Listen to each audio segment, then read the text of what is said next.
ನಿಮಗೆ ಸಂಸ್ಕಾರ ಅಟ್ಟ ಕಡ್ಕೊಂಡು ಬಿದ್ರ ಇಲ್ಲಿ ನೆಲಮನಿ ನಿಲ್ಲ ಪಾತಾಳ ಗತಿ ನಿಮಗ. ಏನು ನ್ಯಾಯಸಮ್ಮತವಾಗಿ ನಿಮ್ಮ ಆಸ್ತಿಯನ್ನು ಹಿಂದಿರುಗಿಸಿಕೊಳ್ಳಲು ಬಂದಿರುವಿರ? ಮೂರ್ಖರು ನೀವೆಲ್ಲ. ಮೈ ಮುಟ್ಟಲು ಬಂದ್ರ ನಿಮ್ಮೊಬ್ಬೊಬ್ಬರ ಮೈ ಚರ್ಮ ಸುಲಿತೀರಿ. ಬಾಳ ಎತ್ತರದಿಂದ ಮಾತನಾಡಿ. ಸೋಮಶೇಖರ್, ವಿಷ್ಣುವರ್ಧನ ದೇಸಾಯಿಯವರು ಗಳಿಸಿಟ್ಟ ಆಸ್ತಿಯಲ್ಲಿ ನಮಗೆ ಬಂದಿದ್ದು ಕೇವಲ 250 ಎಕರೆ ಭೂಮಿ ಮಾತ್ರ. ಆದರೆ ನಿಮಗೆ ಬಂದಿದ್ದು 400 ಎಕರೆ ಜಮೀನು. ನಮಗೆ ಬಂದ ಬರೀ 250 ಎಕರೆ ಭೂಮಿಯನ್ನು ನಾವಿಂದು ಸಾವಿರಾರು ಎಕರೆ ಭೂಮಿಯನ್ನಾಗಿ ಮಾಡಿಕೊಂಡಿದ್ದೇವೆ. ಆದರೆ ನೀವು ಅದೇ 400 ಎಕರೆ ಸವಳು ಭೂಮಿಯಲ್ಲಿಯೇ ಇದ್ದೀರಾ. ಆದರೂ ಆ 400 ಎಕರೆ ಭೂಮಿ ಮೇಲೆ ನಮಗೆ ಸಂಪೂರ್ಣ ಹಕ್ಕಿದೆ, ನೆನಪಿರಲಿ. 250 ಎಕರೆ ಬದಲಾಗಿ ನನ್ನ ತಂದೆ ವಿಷ್ಣುವರ್ಧನ್ ದೇಸಾಯಿ ಅವರು ನಿಮಗೆ 7 ಅಂತಸ್ತಿನ ಭವ್ಯ ಬಂಗಲೆಯನ್ನೇ ಬಿಟ್ಟುಕೊಟ್ಟಿದ್ದಾರೆ. ಇನ್ನು ನೀ ಗಳಿಸಿದ 1000 ಎಕರೆ ಭೂಮಿ ಎಂದಲ್ಲ, ಅದು ಯಾರ ಹೊಲದ ಬೇಲೆ ಸತ್ತಿತ್ತ ಅಂತ ಒಮ್ಮೆ ನೆನಪು ಮಾಡಿಕೊ. ಅಂದರೆ ಗೊತ್ತಾಗ್ತದೆ. ಇಂಥ ಹರಾಮಿ ಕೆಲಸ ಮಾಡಿಕೊಂಡು ನಮ್ಮ ಎದುರು ಬೀಗ್ತಿರಲ್ಲ, ಇದು ನಮ್ಮ ಮುಂದೆ ನಡೆಯುವುದಿಲ್ಲ. ಲೇ ಭದ್ರ, ಭವ್ಯ ಬಂಗಲೆ ಇದ್ದು ಮೆರೆಯಲು ಯೋಗ್ಯತೆ ಇರಬೇಕು. ನೀವೇನು ನಾಯಿ ನರಿ ಇರೋ ಜಾಗದಲ್ಲಿ ಬೇಕಾದ್ರೂ ಇರ್ತೀರ. ಆದರೆ ನಮ್ಮ ಪ್ರತಿಷ್ಠೆಗೆ ತಕ್ಕಂತೆ ನಾವು ಬಂಗಲೆಯಲ್ಲಿ ವಾಸವಾಗಿರುವುದು ನಮ್ಮ ರಾಜಧರ್ಮ. ರಾಜರಂತೆ ಕೌರವರಂತೆ, ರಾಜರಾಗಿ ರಾಜ್ಯಭಾರ ಮಾಡಿದ ಕೌರವರಂತೆ ನಾವು ಉಗ್ರ ಪ್ರತಾಪಿಗಳು. ಈಗೇನಿದ್ದರೂ ನಿಮಗೆ ಪಾಂಡವರಂತೆ ವನವಾಸನೆ ಗತಿ. ಉಗ್ರ ಪ್ರತಾಪಿಗಳ ಇವರಂತೆ ಕಲಿಯುಗದ ಕೌರವ. ಬರೀ ಮಾತಿಗೆ ಕಲಿಯುಗದ ಕೌರವರೆಂದು ಗರ್ವ ಪಟ್ಟುಕೊಳ್ಳುವ ನಿಮಗೆ ಅವರಂತೆ ನಿಮ್ಮನ್ನು ವಿನಾಶದಂಚಿಗೆ ತಳ್ಳಬೇಕಾದಿತ್ತು. ಆ ದುಶ್ಯಾಸನಿಗಾದಂತೆ ನಿನ್ನೆರಡು ಕೈಗಳನ್ನು ಕಿತ್ತು ಬೀಸಾಡಬೇಕಾದಿತ್ತು. ಇನ್ನು ದುರ್ಯೋಧನಿಗೆ ಹೋಲಿಕೆ ಮಾಡಿಕೊಂಡು ನಿನ್ನಣ್ಣನ ತೊಡೆ ಮುರಿದು ಅವನ ದರ್ಪದ ಹುಟ್ಟು ಅಡಗಿಸಬೇಕಾದಿತ್ತು.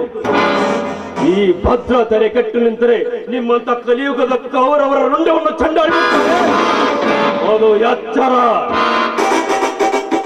ಎಲೆ ಕಾಗಿಯ ಗೋಡಲ್ಲಿ ಗುಡುರು ತಿನ್ನಲು ಬಂದ ಮರಿ ಕೋಗಿಲೆಯೇ, ಗಿಡುಗನಂತೆ ಹಾರಿ ಬಂದು ಹೆಕ್ಕಿ ತಿಂದೇನು ಜೋಕೆ.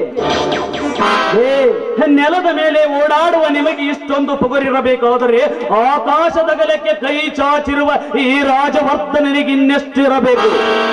ಬರೀ ಹೂಕಾರದಿಂದ ಲೋಕಲೋಕಗಳನ್ನು ಕಲ್ಲೊಳಗೊಳಿಸುತ್ತಿರುವ ಈ ರಾಜವರ್ಧನನ ಅರ್ಪಣದ ಮುಂದೆ ಯಾವ ಗಿಡದ ತಪ್ಪಲು ಕಾಗೆಯ ಗೂಡಿಗೆ ಬಂದ ಮರಿ ಕೋಗಿಲೆಗಳು ನೀವಾಗಿದ್ರೆ, ಕೋಗಿಲೆ ಮರಿಗಳಾಗಿದ್ರೆ ನಿಮಗೆ ತಿದ್ದಿ ಬುದ್ಧಿ ಹೇಳಬಹುದಾಗಿತ್ತು. ಆದರೆ ನೀವೇನಿದ್ರು ಮರಿ ಹಕ್ಕುಗಳು. ಮರಿ ಹಕ್ಕುಗಳಿಗೆ ಸಮಗಾರ ದೇವರಿಗೆ ಲತ್ತೆ ಪೆಟ್ಟು ಅನ್ನುವಂತೆ ಮೇಲಿಂದ ಮೇಲೆ ಬೂಟಿನ ಒದಕೆ ಕೊಡ್ತಾ ಇದ್ರೆ ನಿಮಗೆ ಸಮಾಧಾನ ನುಗ್ಗಾತದೆ ಮಕ್ಕಳ. ಅಣ್ಣ, ಊರುದ್ದಾರಕರಂತಿವರು ನಾಡಿಗೆಲ್ಲ ರೈತ ನಾಯಕರು ಸಭ್ಯರು ಎಂದು ಹಾರಾಡಿ ಕುಣಿದಾಡು ಹೇಳುವ ಅಗತ್ಯವೇನೂ ಇಲ್ಲ. ಇಲ್ಲಿ ಸುಮ್ಮನೆ ನಮ್ಮನ್ನು ಎದುರು ಹಾಕಿಕೊಂಡು ಘೋರ ಸುನಾಮಿಯನ್ನು ಎದುರು ಹಾಕಿಕೊಳ್ಳುವ ಮೂರ್ಖ ಪ್ರಯತ್ನ ಮಾಡುವಿರಿ ಹಸಿಗೂಸುಗಳೇ. ವ್ಯಕ್ತಿಯು ಕೊಪ್ಪಿದ ಗೂಳಿಯ ಏಟು ತಿನ್ನಲು ನಿನ್ನ ಮನಸ್ಸು ಅವನು ಸುತ್ತುದಿಯ ಮಗನ. ಭದ್ರ, ಚುಚ್ಚಿ ಮಾತನಾಡುವುದರಿಂದ ಆನೆಯ ಬಲ ಬರುವುದೆಂಬ ಹುಚ್ಚು ಕಲ್ಪನೆಯಲ್ಲಿ ಮಾತನಾಡಲು ಬರಬೇಡ. ನಾವು ಮನಸ್ಸು ಮಾಡಿದರೆ ನೀವಿಬ್ರು ಒಂದೇ ಕ್ಷಣದಲ್ಲಿ ಶಿವನ ಪಾದ ಸೇರಬೇಕಾಗುತ್ತದೆ.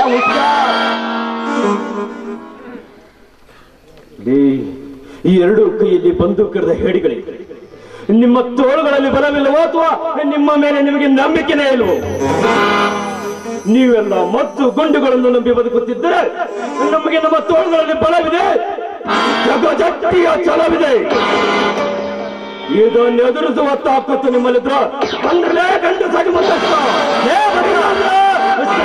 ಬಳೆ ತಟ್ಕೊಂಡು ಮನೆಗೋರಿ.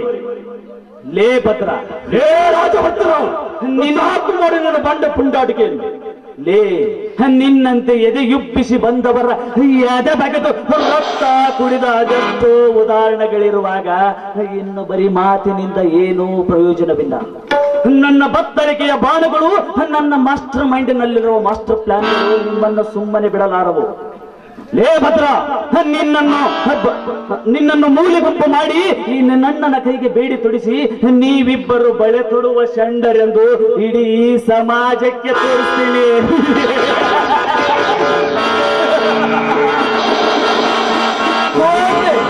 ಕೋಟೆ ಕಟ್ಟಿ ಮೆರೆದವ್ರಲ್ಲ ಮಣ್ಣಾದ್ರಂತೆ. ಇನ್ನು ಸಮುದ್ರವಾದ ಕೋಟೆಯಿಂದ ಕಟ್ಟದ ಆದವರು ನೀವೆಲ್ಲ. ಈ ನಿಮ್ಮ ಕನಸಿನ ಕೋಟೆಯ ಕಂಬಗಳು ಕುಸಿದು ಬೀಳಲು ಕ್ಷಣಗಳೇ ಸಾಕು. ಎಲುಬಿಲ್ಲದ ನಾಲಿಗೆ ಅಂತ ಅಡ್ಡ ತಿಡ್ಡಿ ಮಾತನಾಡಿ ಇಲ್ಲಿ ನೆಲದ 10 ಜನರ ಮುಂದೆ ನಿಮ್ಮ ಮಾನ ಹರದಕ್ಕೊಳಕ್ ಹೋಗ್ಬೇಡ್ರಿ. ಏ ಸೋಮಶೇಖರ್, ನಮ್ಮ ಭದ್ರಕೋಟೆಯ ರಹಸ್ಯ ಅರಿಯಲು ಬರಬೇಡ. ಹಾಗೆ ಬಂದವರಿಗೆ ಇಲ್ಲಿ ಉಳಿಗಾಲವೇ ಇಲ್ಲ. ಹೇಳಿದ್ದನ್ನೇ ಹೇಳುವ ನೀವು ಮಾಡಿರುವುದಾದ್ರೂ ಅಷ್ಟೇ ಇದೆ. ಯಾವ್ಯಾವ ದೌಲತ್ತಿದೆ ನಿಮ್ಮಲ್ಲಿ? ತಿಪ್ಪೆಗುಂಡಿ, ದನದ ಕೊಟ್ಟಿಗೆ ಬಿಟ್ರೆ ರಾಜಬಂಧುನ ಕಂಡದ್ದನ್ನು ಸಿಕ್ಕದ್ದನ್ನು ಅರಗಿಸಿಕೊಳ್ಳುವ ಹಂದಿಯಂತೆ ಬದುಕುತ್ತಿರುವ ನೀವು ನಮ್ಮ ಮನೆತನದ ಬಗ್ಗೆ ಮಾತನಾಡಲು ಬಂದಿರುವಿರಾ? ಸಾಯಕರನ್ನು ದುಡುಗನಂತೆ ಮಂತ್ರ ಹಾಕಿ ತಿನ್ನುವ ಪುತ್ತ ಬಂದಿರಬೇಕು. ಆ ಪುತ್ತ ಹೆಂಗ್ ಎಣಿಸ್ ತೆಗಿಬೇಕು ಅನ್ನೋದು ನನಗೆ ಚೆನ್ನಾಗಿ ಗೊತ್ತೈತಿ. ಬಾರಿ ಎತ್ತರದಿಂದ ಮಾತನಾಡಕ್ ಕಲ್ಕೋರಿ. ಸೋಮಶೇಖರ್, ರೈತ ಸಂಘದ ಅಧ್ಯಕ್ಷನೆಂಬ ಅಹಮ್ಮನ್ನು ಮುಡಿಗೇರಿಸಿಕೊಂಡು ಮೆರೆಯುತ್ತಿದ್ದೀಯ. ಜೋಕೆ ಆವೇಶ ಪಟ್ಟುಕೊಂಡು ಅವನತಿ ಹೊಂದಲು ಅವಸರ ಪಡಬೇಡಿ. ಮೇರಾ ತೋ ಹಟ್ ಗೈನಾ, ತುಮ್ ದೋನೋ ಕೋ ಫಟ್ ಜಾತಿ ಹೈ. ದಾಯಾದಿ ಕಲಾದ ಬೆಂಕಿ ಹೊತ್ತಿ ಸುಟ್ಟು ಕರಕರ ಆಗುವವನ್ನ ಬಂದ ದಾರಿಗೆ ಸುಂಕವೆಲ್ಲ ಬಂದು ಹೊರಟು ಹೋಗಿ. ಇನ್ನೆಂದು ದಾಯಾದಿ ಕಲಾದ ಬೆಂಕಿ ಹೊತ್ತಿಸಲು ಅವನ ಸದರ ಮಕ್ಕಳು. ಮಾತ್ರ ಬ್ರಹ್ಮ ವಿಷ್ಣು ಮಹೇಶ್ವರರು ಹೇಗೆ ಆದಿ ಅಂತನೋ ಈ ಊರಿಗೆ ಈ 3 ಜನ ಸಹೋದರರೇ ಆದಿ ಅಂತ್ಯ ಎಲ್ಲ. ನಮ್ಮ ಅಂತ್ಯದ ಹುಸಿಗನಸನ್ನು ಕಾಣದಿರು ಮಂಕೆ.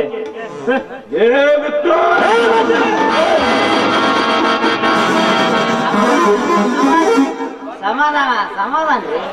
ಅಲ್ರಿ ದಣಿ, ಎಂತೆಂತ ಕೆಲಸನ ಕಣ್ಣು ಮುಚ್ಚಿ ಕಣ್ಣು ತೆಗೆದ್ರಾಗ ಹೆಂಗ ಬೇಕಾದಂಗ ಮಾಡ್ಕೊಂಡಾರದೀರಿ ನೀವು. ಅಲ್ರಿ ಉಗುರಿಗೆ ಹೋಗೋದಕ್ಕೆ ಕೊಡ್ಲಿ ಎತ್ತಿರಲ್ರಿ. ಏ ಮುರಾರಿ, ನೀನೊಬ್ಬ ಕಡಿಮೆ ಆಗಿದ್ದಲ್ಲಿ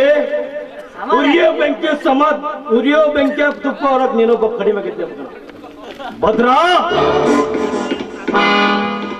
ಆರ್ಭಟಿಸುವ ಸಿಂಹ ತಡೆಯನ್ನು ಕೊಟ್ಟಿ ಮತ್ತದರ ಚರ್ಮವನ್ನು ಮೆಟ್ಟಿ ಚರ್ಮಧಾರಿಯಾಗಿ ಮೆರೆಯಬಲ್ಲೆ. ಕತ್ತಲಲ್ಲೆಂಬ ಕತ್ತಲವನ್ನೇ ಖಂಡಿಸಿ ಸಿಡಿಲ್ ಕೆಂಡವನ್ನು ಧರಿಸಿ ಮೊಕ್ಕಣ್ಣನಾಗಿ ಅವತರಿಸಬಲ್ಲೆ.